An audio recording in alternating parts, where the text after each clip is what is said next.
dali lang ba gumawa ng saranggola? So, para sa akin, madali lang. Malalambot kapag ano na. So, ayan yung ating sukat ng ating dipalayok mga lodi. So, ayan na nga. So, yan yung ating napiling kulay. So, charol plastic yan.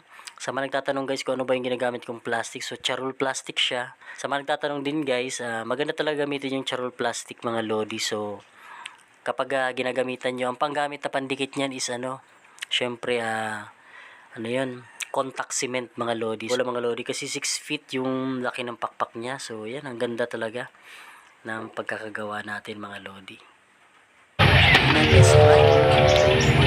Yung.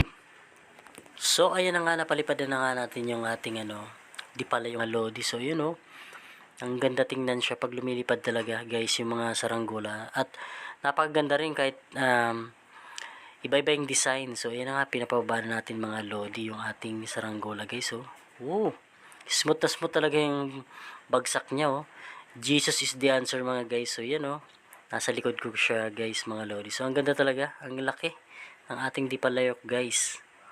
Ayan na nga mga lodi. So, day 2, pinalipad ko ulit siya nung kinaumagahan mga lodi. Okay, medyo malakas-lakas na yung hangin yan mga lodi ng mga araw na yan. At napakaganda ng ulap guys kung mapapansin nyo guys. So,